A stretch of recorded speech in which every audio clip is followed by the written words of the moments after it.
Siempre he sido nervioso, terriblemente nervioso. Pero, ¿por qué afirman que estoy loco? La enfermedad me ha agudizado los sentidos en lugar de embotarlos y destruirlos. El más fino de estos es el oído. He escuchado los murmullos del cielo y de la tierra, y, aunque no lo crean, hasta los del infierno. ¿Por qué dirán que estoy loco? No, no lo estoy. Comprueben ustedes mismos la serenidad con que narraré esta historia. No podría decir cuándo entró por primera vez esa idea en mi mente, pero apenas alojadas entre mis pensamientos, me acosó día y noche, y puedo afirmar que no existía ninguna pasión de por medio. En realidad, el anciano no me había hecho daño alguno, jamás recibía agravios de su parte, tampoco envidiaba sus riquezas. Pero su ojo, claro, él era la causa. Uno de sus ojos se parecía al de los buitres, era de color azul pálido y estaba empañado por una catarata. La sangre se me congelaba cuando se fijaba en mí. Poco a poco, lentamente, fui madurando la idea de matar al pobre viejo y librarme de su ojo. Ahora trataré de explicar lo más difícil. Me creen loco, pero los dementes nada saben de este mundo.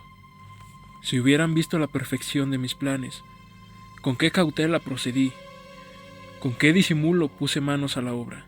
Nunca antes me había portado tan amable con él como las semanas antes del crimen. Todas las noches, cerca de las 12, corría al pasador de su puerta, que abría cuidadosamente. Introducía una linterna bien cerrada, a fin de que no se filtrara ninguna claridad, y después asomaba la cabeza. Realizaba esta maniobra con tanto cuidado, que tardaba casi una hora. Todo, con tal de no despertar al anciano. ¿Podría conducirse con tanta prudencia un loco? Una vez que mi cabeza estaba dentro de la habitación, abría la linterna con sumo cuidado y dirigía un rayo de luz al ojo del anciano. Hice esto durante 7 noches que se me hicieron eternas, todos los días a la misma hora, y siempre lo encontré dormido. Algo me impedía realizar mi propósito, pues no era él que me molestaba, sino su repugnante ojo. Al amanecer, prorrumpía en su cuarto y le preguntaba cómo estaba, hablándole en tono cordial y con mucho ánimo, de manera que tendría que haber sido un hombre muy perspicaz para darse cuenta de que yo lo espiaba todas las noches. Por fin, la 8ª noche, abrí el pasador con mayor cuidado. Lo hice con tanta precaución que las agujas del reloj se movían más rápidos que mi mano.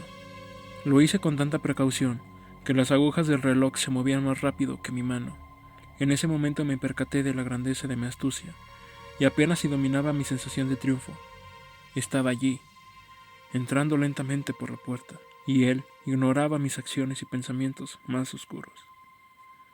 La sola idea me provocó alegría, y dejé escapar una leve risa. Quizá me escuchó, porque se movió en su lecho, como si fuera a despertar.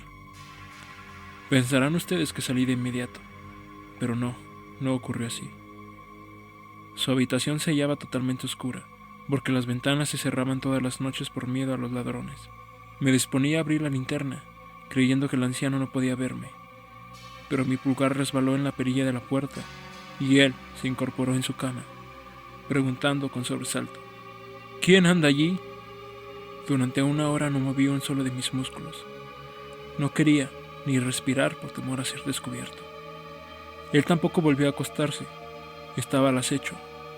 Se sentó en la cama e hizo lo mismo que yo hiciera noches atrás: escuchar los ruidos de las termitas en la madera. De pronto escuchó un gemido profundo. No era un gemido de dolor o pesar, sino de un terror mortal. No, era más bien el ruido ahogado que se escapa de un alma sobrecogida por el pánico. Podía reconocerlo, porque muchas veces, al filo de la medianoche, los terrores lo habían arrancado de mi pecho. Sabía lo que el viejo estaba experimentando y me compadecía de él, aunque otros sentimientos más negros me colmaban el corazón de júbilo. El anciano estaba despierto, desde que oyó el ruido de la perilla, y trataba de convencerse, inútilmente, de que no había ningún peligro, diciéndose tal vez: será el viento en la chimenea, un ratón corriendo por la alcoba, algún insecto. Sí, Quizá con esos pensamientos intentó calmarse, pero todo fue inútil. La muerte estaba junto a él y lo envolvía, y era la influencia fúnebre de esa sombra invisible la que lo hacía sentir el miedo, también percibir mi presencia en la recámara. Después de mucho tiempo, y aún sin que él se acostara de nuevo, me aventuré a abrir un poco la linterna, hasta que surgió un rayo delgadísimo y descendió sobre su ojo de buitre. Estaba completamente abierto, y al verlo, me llené de ira. Vi claramente el azul mate, cubierto por la horrible nube que me congelaba los huesos. No podía distinguir claramente ni la cara ni el cuerpo del anciano, solo aquel ojo maldito. No es una hipersensibilidad de los sentidos aquello que llaman locura. Entonces llegó a mis oídos una vibración débil, continua, semejante al tic-tac de un reloj envuelto en algodones. Reconocí de inmediato ese ruido sordo. Era el latido del corazón del viejo, y ese sonido excitó mi furia. Al igual que el redoble de los tambores aviva el ánimo de los soldados. Sin embargo, permanecí inmóvil. Apenas respiraba, apretando entre las manos la linterna y manteniéndola fija en el ojo. El latido del corazón del anciano era en algunos instantes más fuerte y más rápido. El pánico de aquel hombre debía de ser terrible, y vibraba en ese creciente latido. He dicho que soy nervioso, y es cierto. En consecuencia, el silencio nocturno de aquella casa provocó en mí un pánico incontrolable. Sin embargo, aún así logré mantener la calma unos minutos. Pero la pulsación se hizo más intensa, más violenta, y la angustia me invadió. Ese ruido podría ser escuchado por los vecinos. Había llegado la hora del anciano, y dando un alarido, abrí repentinamente la linterna y me precipité en la habitación. El pobre viejo no dio más que un grito, solo uno. En un instante lo arrojé de espaldas al suelo y lo aplasté con el peso del colchón.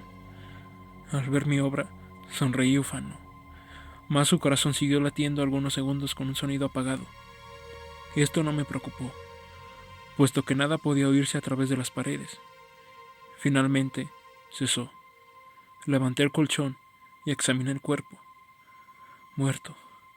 Estaba absolutamente muerto. Puse mi mano sobre su corazón para comprobar que no latía más. Su ojo de buitre ya no podía atormentarme. Si insisten en creerme loco, les advierto que cambiarán de opinión en cuanto describan las medidas que tomé para ocultar el cadáver. La noche avanzaba, por lo que trabajé deprisa y tratando de no hacer ruido, desmembré el cuerpo, hábilmente. Primero corté la cabeza, después los brazos y por último las piernas. Luego separé 3 tablas del piso y lo oculté. Coloqué las tablas con tal perfección que ningún ojo humano, ni siquiera el del muerto, podrían advertir nada. No dejé rastros de sangre. Cuando hube terminado, eran las 4 de la madrugada, pero estaba tan oscuro como si fuera la medianoche.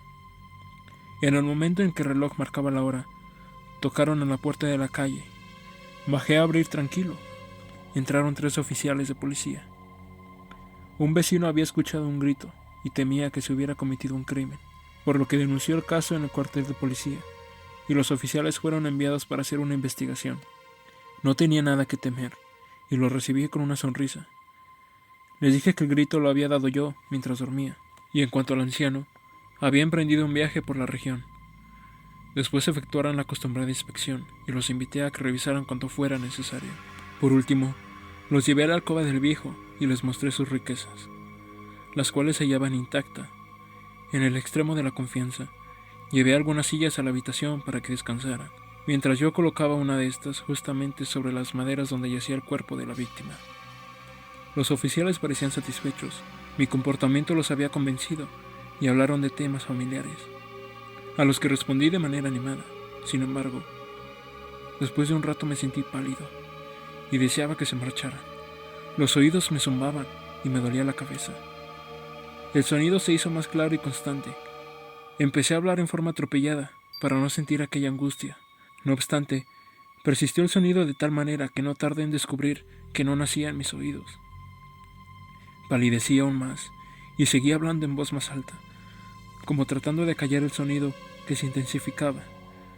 Era ese ruido sordo, semejante al de un reloj envuelto en algodones. Mi respiración se hizo más difícil, pero aquellos hombres no escuchaban nada.